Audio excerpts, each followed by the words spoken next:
Hello, I'm going to do a video on the Illuminati, and I'll be using, because I like to collect old dictionaries, encyclopedias, and especially pre-internet stuff to see how information has evolved. And so, for instance, in regards to the Oddfellows, I've got some older encyclopedias, such as those from the mid-70s, and the articles in regards to the Oddfellows. And then you see the same, that was World Book Encyclopedia. When you look at the World Book Encyclopedia 1999, and you see how some very important information has been is no longer there at the very least. Let's not say suppressed, but it's no longer there. And well, for instance, the Illuminati was basically two extremes of his school. Some will say the Illuminati doesn't exist; it's purely a conspiracy theory invention, and then others will say the Illuminati still exists and that it's basically behind everything that's happening in our world. Well, I'll try and have a look.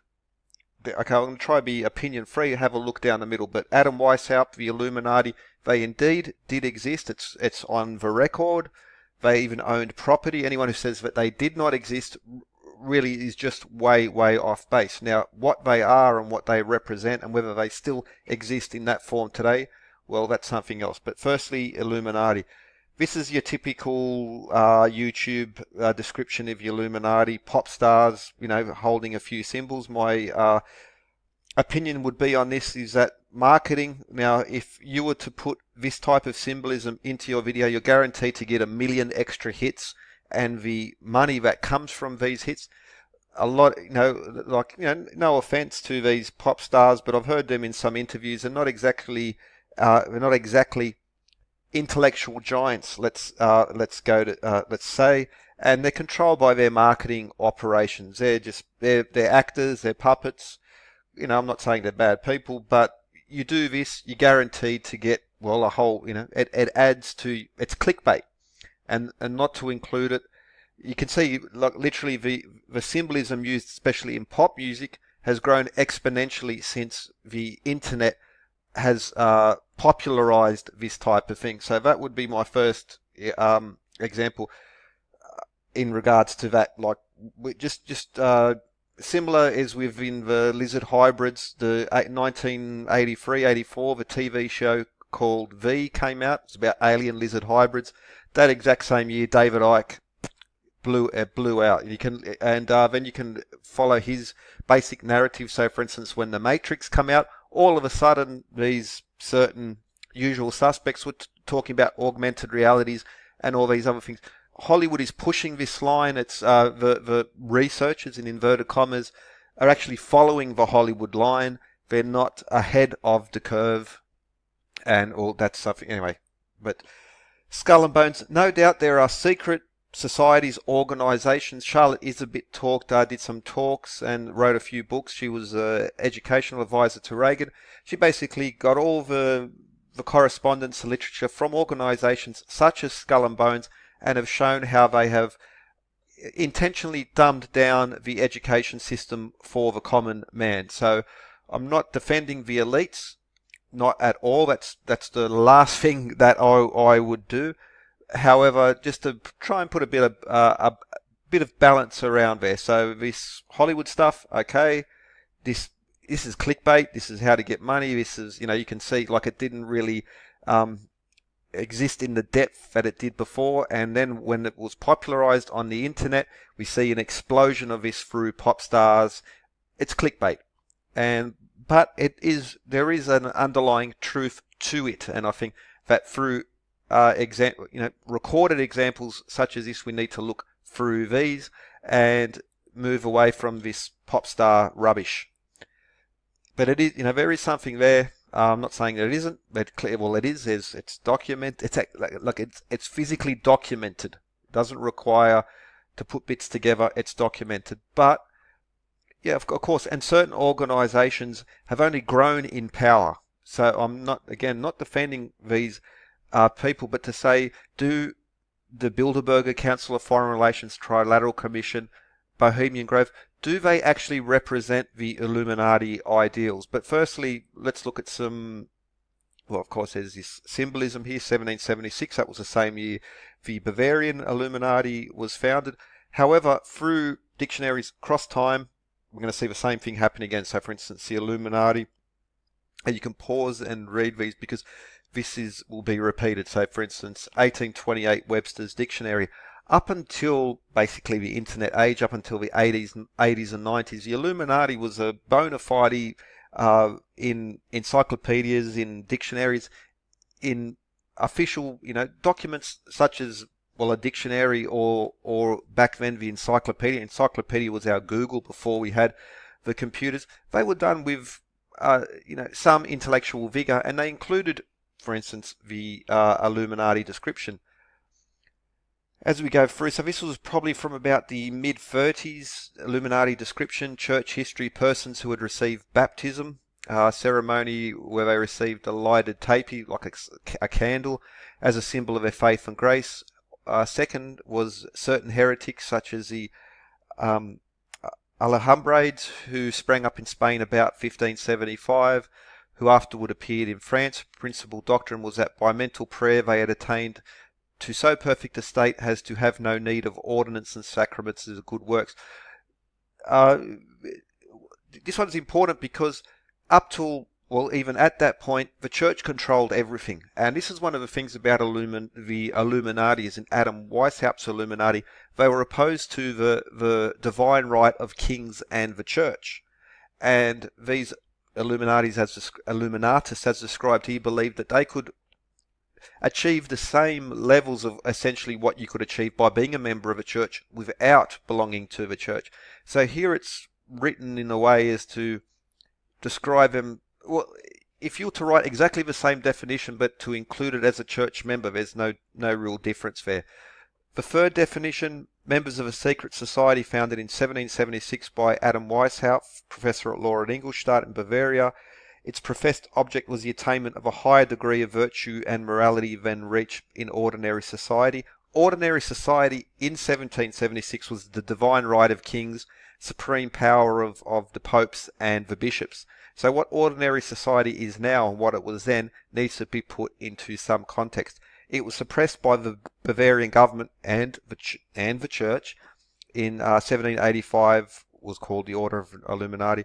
Now, also persons who affect to possess extraordinary knowledge or enlightenment, chiefly in satirical use. So this was a definition. So Webster's Dictionary in 1935. Essentially, we see very similar definitions in regards to what the Illuminati was. Again, up until fairly recently, as I mean pre-internet, the Illuminati was not in dispute. It was in peer-reviewed document, well, such as dictionaries and encyclopedias. It was included. Only really since the internet has it become a controversial issue as to what they represent. Well, we'll look at that in a moment. So Odom's Dictionary, 1946, Illuminati, persons pretending to be, again, essentially it's the same definition. You can pause and read through each of these. Columbia Encyclopedia, the 1957 reprints of 1950 originally printed. Again, we see the same basic definition. It's interesting to note here, Enlightenment, a rationalistic society founded in Germany soon after 1776 by Adam Weishaupt, professor at Ingolstadt. It had close affinities with Freemasons and seems to have been organized according to a Masonic plan.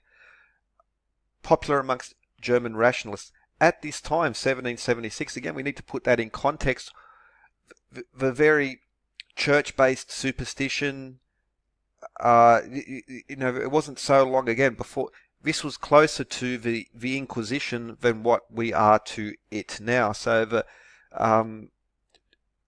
now there weren't witch trials happening at that time in the broader scale, but people were still being accused of heresy, witchcraft on a local level as well. And this was what they were, this Illuminati was opposed to. And anyway, okay, next, Encyclopedia Britannica, 1975. Basically, it disappeared from Encyclopedia Britannica, World Book, these type of things. Illuminati now disappears from the record between the 70s up until the 1990s. Now, maybe even by the 1980s, it had been removed from the record. But previously to this, it was well known, it was recorded, and they did exist. But however, now let's ask the question: are you an Illuminatist? Do you believe in Illuminati principles? Firstly, are you against the divine right of kings? Are you against the power of the church to interfere with law and social standing? Well, if you say yes, you're an Illuminatist. And for instance, the Illuminati principles, they opposed church control over science and philosophy. People such as Giordano Bruno were burned at the stake for claiming the earth was a sphere.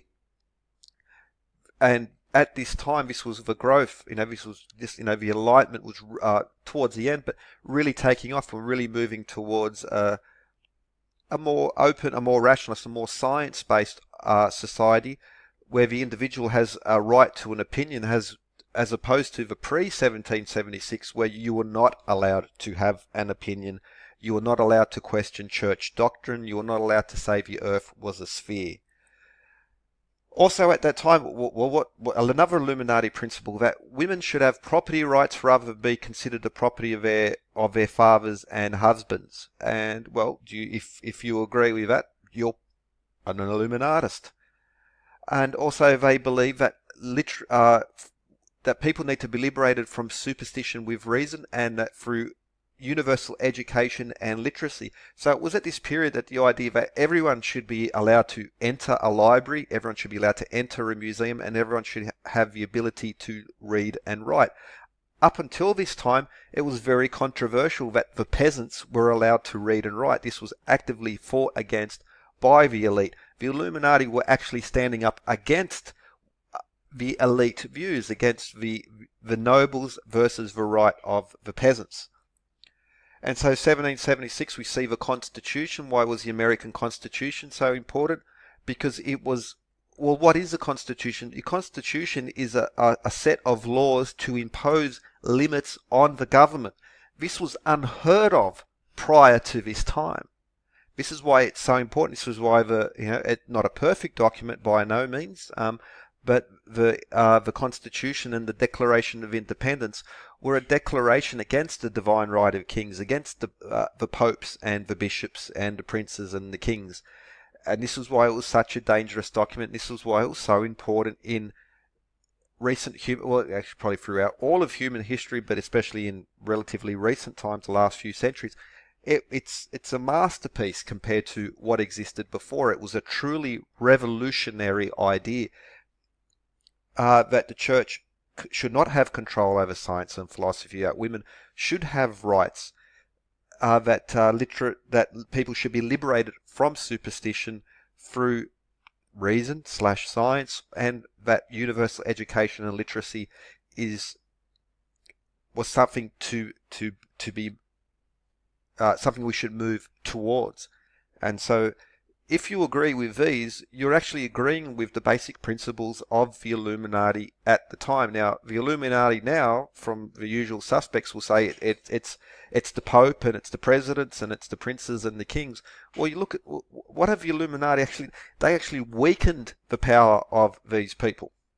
They, if anything, the Pope, the kings and the princes and so forth were anti-Illuminati.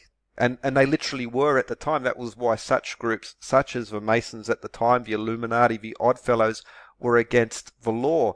The Unlawful Oaths Act, for instance, in England, forbade people from joining, in inverted commas, secret societies, mutual aid societies, such as Masons, Oddfellows, Druids, and so forth, because these were challenging the official power structures. This goes back to ancient Rome. Roman emperors made it illegal for people to even form firefighting clubs and other such things, because they didn't want people organizing to oppose the power structures. If people realized they didn't need power structures to form a society, then why do we need popes and kings? Well, we don't. And these are some of the principles, very important principles from the time. So I would argue that the modern version of the Illuminati is not actually based on what the Illuminati was about, and that it's been co-opted and used as a marketing tool by those who firstly oppose Illuminati ideals and people such as pop stars. And so with that 15 minutes, okay.